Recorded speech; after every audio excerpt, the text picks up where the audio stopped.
Good morning friends and parents.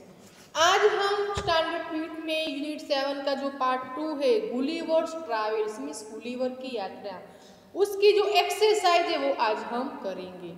तो बच्चों, open the workbook and page number 60। Open the workbook and page number 60। तो बच्चों, हमने हमारी अगली वीडियो में उसका जो पार्ट 1 है टॉप्सी टुर्बुलेंट की एक्सरसाइज हमने लिखी थी, मैंने आपको समझाई थी। आज हम गुलिवर्स ट्रैवल्स की यानी कि गुलिवर्स की जो सफ़र थी, यात्रा थी, उसकी एक्सरसाइज आज हम करेंगे। तो बच्चों, मैं आपको एक बार समझा देती हूँ, फिर आपको समझकर लिखना है। और मैंने आपको कम्प्लीटली वर्कबुक में लिख कर दिया है और आपको फिर से एक बार समझकर लिखना है। फर्स्ट क्वेश्चन है, why did the captain send the man to the land. वो जो कैप्टन था, जो शिप का कैप्टन था, कैप्टन मीन्स कौन बच्चों? तो कैप्टन मीन्स जो वो नाव होती है, जो बस होती है, जो एरोप्लेन होता है, जो भी व्हीकल होता है, उसमें जो मेन जो पर्सन होता है, उससे वो सब लोग हैंडल कर सकते हैं, उसको कैप्टन कहा जाता है। तो बच्चों, कैप्टन क्या लेने के लिए, why did the captain send the man to the land, यानी कि कैप्टन कुछ व्यक्तियों को जमीन पर क्यों भेज रहा था? तो बच्चों, वो जो कैप्टन था वो पानी लेने के लिए भेज रहा था। तो बच्चों, हम उसका आंसर इस तरह लिख सकते हैं, the captain send the man to the land to bring water. वो पानी लेने के लिए भेज रहा था। तो आप ऐसे लिख सकते हो। सेकंड क्वेश्चन है, what did Gulliver and man see on the land, यानी कि गुलिवर और वो जो कुछ लोग थे वो जमीन पर क्या देखा? तो उन्होंने देखा कि जमीन पर कोई पानी नहीं है, यानी कि पानी नहीं है, यानी कि कोई नदी या स्प्रिंग मीन्स जो हम हमारी मातृभाषा में कहते हैं झरनों, यानी कि ऐसी कोई चीज नहीं है।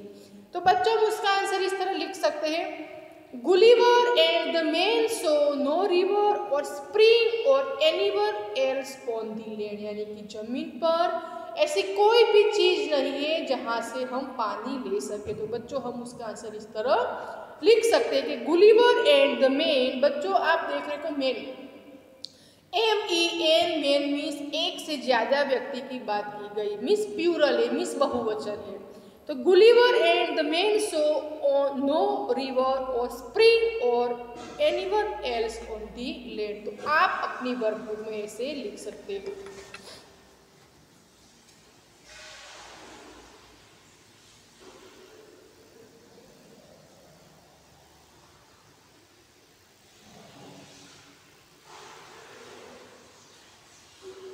नेक्स्ट पेज बच्चों, थर्ड नंबर का question, what was the country like.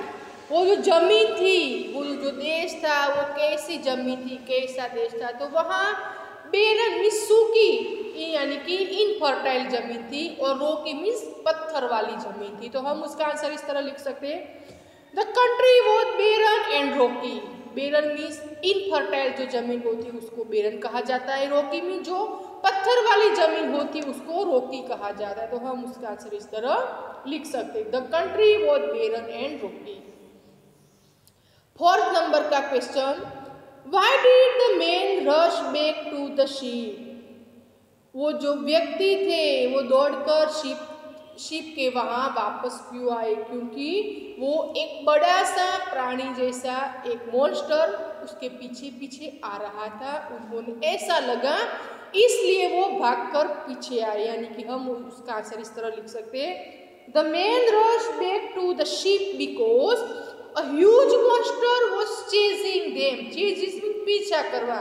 तो वो जो लोग थे, वो जो व्यक्ति था, वो उनका पीछा कर रहा था, ऐसा उनको लगा, इसलिए वो वापिस आए। मॉन्स्टर मीन्स बच्चों क्रिएचर।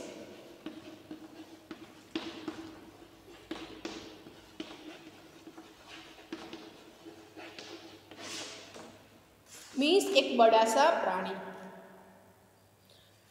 फिफ्थ नंबर का, what was Gulliver's reaction when he so monster coming towards him. यानी कि जब गुलिवर ने वो मॉन्स्टर को उनके पास आते देखा तो वो कैसा फील करता था। तो बच्चों वो घबरा गया था और एक जो जमीन थी यानी कि एक जो साइड थी वहाँ वो अपने आप को छुपाने की कोशिश कर रहा था। तो बच्चों हम उसका आंसर इस तरह लिख सकते हैं, When Gulliver saw a monster coming towards him, यानी कि वो गुलिवर ने वो मॉन्स्टर को यानी कि एक जो बड़ा सा अजीब जैसा प्राणी जैसा लग रहा था उसको अपनी तरफ आते देखते ही He was very surprised, उसको बहुत आश्चर्य हुआ and frightened and ran to hide himself, वो घबरा गया और अपने आप को छुपाने की कोशिश कर रहा था क्योंकि उसको ये लगा कि वो उसको मारने के लिए आ रहा है, इसलिए वो छुपाने की कोशिश कर रहा था अपने आप को। तो हम उसका आंसर इस तरह लिख सकते हैं, When Gulliver saw a monster coming towards him, he was very surprised and frightened and ran to hide himself। तो बच्चों आप अपनी वर्कबुक में ऐसे लिख सकते हो।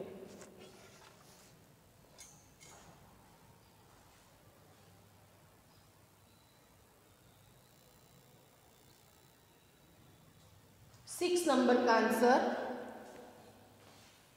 How many monster were there in the field, वो जो जमीन थी वहाँ कितने मॉन्स्टर थे, मीन्स कितने बड़े बड़े ह्यूज मॉन्स्टर थे, मीन्स ह्यूज क्रिएचर थे। तो बच्चों हमने इस लेसन में सीखा था कि 8 थे, मीन्स 8 थे। तो हम लिख सकते हैं there were 8 monster in the field, यानी कि वहाँ ऐसे बड़े बड़े 8 मॉन्स्टर थे। नेक्स्ट 7 नंबर का, What did the monster do when he saw Gulliver? What did the monster ने क्या किया? When he saw Gulliver, जब गुलिवर को देखा तो मॉन्स्टर ने क्या किया? तो when the monster saw Gulliver, जब मॉन्स्टर ने गुलिवर को देखा, he picked him up, उसको पकड़ लिया, मीन्स ऊपर किया, brought him close to his eyes, वो अपनी आंख के नजीक ले गया, 60 feet above the ground, जमीन से 60 फुट ऊपर तक ले गया, look at him curiously and blew his hair, और वो अपनी फूंक से वो जो गुलिवर के आइज पर यानी कि गुलिवर के फेस पर जो हेयर थे उसको वापस ले गया, aside to see his face properly, और उसका फेस देखने लगा। किसका बच्चों? गुलिवर का। तो वो जो मॉन्स्टर था, मॉन्स्टर सबसे बड़ा था और गुलिवर सबसे छोटा था। तो मॉन्स्टर ने गुलिवर को हाथ से ऊपर किया और अपनी हाथ में रखकर अपनी आइस के नजीक लाकर उन्होंने जो गुलिवर के फेस पर जो हेयर थे वो फूंक मारकर पीछे कर उनका फेस देखने लगा, और इस वक्त जो गुलिवर था वो जमीन से कम 60 फुट ऊपर था। तो बच्चों आप आंसर इस तरह लिख सकते हैं, When the monster saw Gulliver, he picked him up, brought him close to his eyes, 60 feet above the ground, looked with him curiously and blew his hair aside to see his face properly, वो और Gulliver का face properly देखने लगा। 8 number का answer, What did Gulliver do when the monster gathered around him? What did Gulliver do? Gulliver ने क्या किया? The monster gathered around him, जब वो जो मॉन्स्टर थे, वो जो बड़े बड़े जो ह्यूज प्राणी थे, जो व्यक्ति थे, जब गुलिवर के आमने सामने हो गए तब गुलिवर ने क्या किया? तो गुलिवर उनको कई जो लैंग्वेज में समझाने की बोलने की कोशिश कर रहा था। तो बच्चों हम उसका आंसर इस तरह लिख सकते हैं, Gulliver bowed to them and try to speak to them, वो जो बड़े बड़े व्यक्ति थे उनके सामने अपना सिर झुकाया, and loudly in many language, और कई भाषा में वो बोलने लगा। तो हम उसका आंसर इस तरह लिख सकते हैं, Gulliver bowed to them and tries to speak to them loudly in many language. वो अपना सिर झुकाया और वो कई लैंग्वेज में, वो जो बड़े बड़े व्यक्ति थे, मॉन्स्टर से, उनके आमने सिर झुकाकर कई लैंग्वेज में बोलने लगा। तो आप ऐसे आंसर लिख सकते हो। बच्चों 9th नंबर का answer,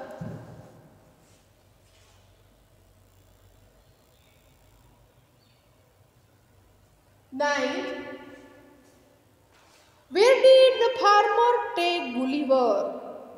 Where did the farmer take Gulliver? Gulliver था, यानी कि गुलिवर को फार्मर कहाँ ले गया था? तो बच्चों हमने फार्मर मिस किसान, किसान मिस खेडूत। तो बच्चों हमने इस लेसन में सीखा था कि किसान ने गुलिवर को अपने घर ले गया था। तो हम उसका आंसर इस तरह लिख सकते हैं, the farmer to Gulliver to his house. वो फार्मर था, वो किसान था, वो गुलिवर को अपने घर ले गया था।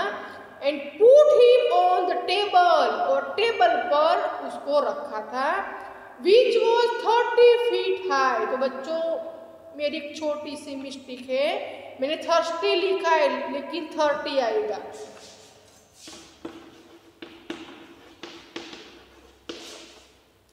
30 feet high from the floor.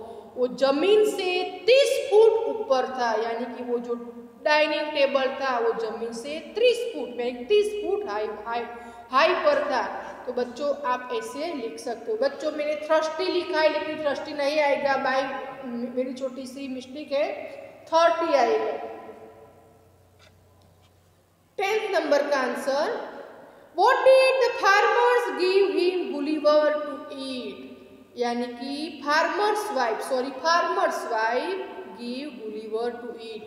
जो किसान की पत्नी थी, जो फार्मर की पत्नी थी, वो गुलिवर को क्या खाना दिया? तो बच्चों हमने इस लेसन में सीखा था कि कुछ रोटी के टुकड़े थे, वो टुकड़े कर वो जो गुलिवर था उनको खाना दिया। तो बच्चों हम उसका आंसर इस तरह लिख सकते हैं, द फार्मर्स वाइफ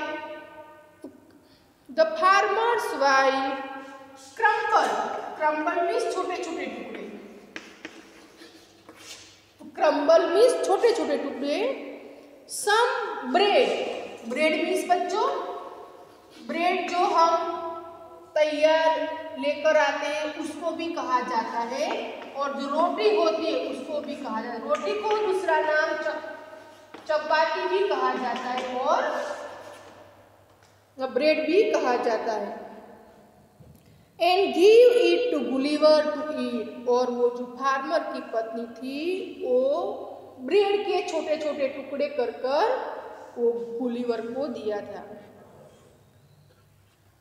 नेक्स्ट बच्चों 11 question 11, how big was the farmer's cat? Farmer के घर पर जो बिल्ली थी वो कितनी बड़ी थी?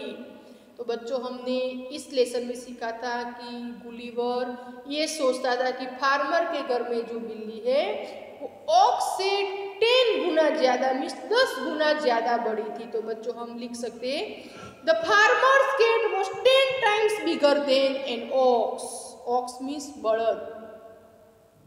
तो हम इस तरह आंसर लिख सकते हैं, the farmer's cat was 10 times bigger than an ox. तो आप बच्चों ऐसे लिख सकते हो।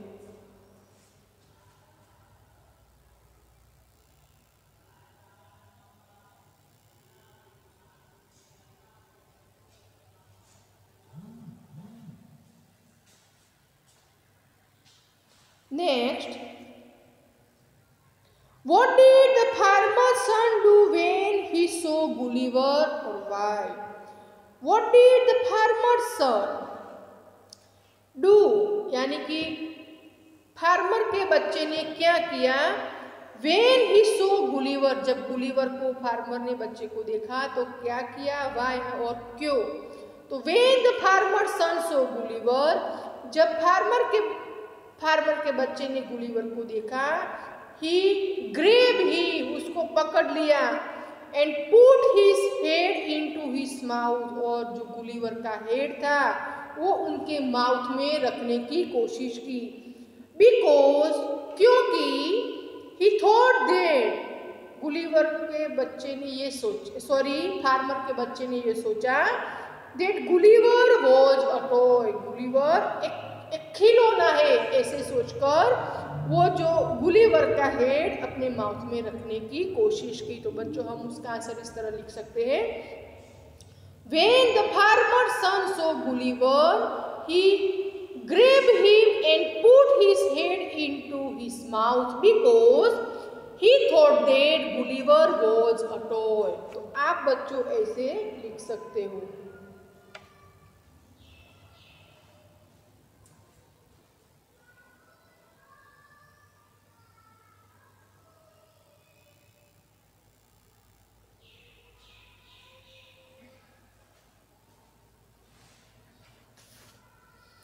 Next, what did the farmer's son do when Gulliver shouted loudly? What did the farmer's son? Farmer के बच्चे ने क्या किया? When Gulliver shouted loudly, जब गुलिवर जोर से चिल्लाने लगा तो जो वो बच्चा था उन्होंने वो क्या किया? How was Gulliver safe? और गुलिवर कैसे बच गया? तो बच्चों हमने सीखा था कि जब फार्मर का बच्चा था, वो जो छोटा सा 1 साल का लड़का था, जब वो अपने माउथ में वो गुलिवर को उसका हेड रखने गया तब वो चिल्लाने लगा था और वो उसको फेंक दिया था। और तो हम उसका आंसर इस तरह लिख सकते हैं, When Gulliver shouted loudly, जब गुलिवर जोर से चिल्लाने लगा, The farmer's son dropped him, उसको फेंक दिया। The farmer's wife caught Gulliver, जो फार्मर की पत्नी थी वो गुलिवर को पकड़ लिया। In her apron and saved him, वो जो एप्रोन होता है जो हम किचन में रसोई के समय हम जो पहनते हैं उसको एप्रोन कहा जाता है, तो इससे वो बच गया। तो हम उसका आंसर इस तरह लिख सकते हैं, When Gulliver shouted loudly, the farmer's son dropped him. When Gulliver shouted loudly, Gulliver जोर से चिल्लाने लगा। जब the farmer's son dropped him, जो फार्मर का बच्चा था उसको फेंक दिया। The farmer's wife caught Gulliver, farmer की जो वाइफ थी वो गुलिवर को पकड़ लिया। In her apron, वो उनके पास जो एप्रोन था उससे को पकड़ लिया। And save him, और उसको बचा लिया। तो आप ऐसे बच्चों लिख सकते हो। 14th number, What argument did the farmer's wife make for Gulliver to save? What argument did, कैसे आर्ग्यूमेंट किया the farmer's wife made for Gulliver to sleep? तो सबसे पहले जब उसको 1 साल का बच्चा जब फेंक दिया तो गुलिवर की वाइफ थी उसको पकड़ लिया और वो जो उनका बेड था यानी कि गुलिवर जहाँ सो गया था यानी कि फार्मर की वाइफ का जो बेड था वहाँ उनको सुला दिया था। तो बच्चों हम उसका आंसर इस तरह लिख सकते हैं, the farmer's wife put Gulliver on her own bed. Farmer की पत्नी अपने बेड में गुलिवर को सुलाने के लिए रख कर आई। And covered he with a clean white handkerchief, और उसको एक जो क्लीन वाइट यानी कि अच्छा वाइट में सफेद हैंकरचीफ में रुमाल से उनके आसपास कवर कर दिया और उनको वहां रख कर आए थे यानी कि सोने के लिए रख कर आई थी। तो हम उसका आंसर इस तरह लिख सकते हैं, the farmer's wife put Gulliver's on her own bed and covered him with a clean white handkerchief. तो बच्चों आज हमने 1 to 14 जो आंसर थे वो आज हमने किए हैं। तो बच्चों मैं फिर से कहती हूँ कि मैं आपको इस वीडियो के साथ साथ मैं आपको एक PDF भी सेंड करती हूँ ताकि आपको कोई लिखने में दिक्कत ना हो। तो यहाँ बच्चों हम हमारी एक्सरसाइज कंप्लीट करते हैं। जब हमारी नेक्स्ट वीडियो आएगी तो हम पेज नंबर 62 पर की जो एक्सरसाइज है वो हम करेंगे। तो बच्चों मैंने आपको फिर से कहती हूँ कि आपको ये जो क्वेश्चन आंसर है वो आपको फिर से एक बार समझकर PDF में से देखकर आपको लिखना है। तो बच्चों थैंक यू।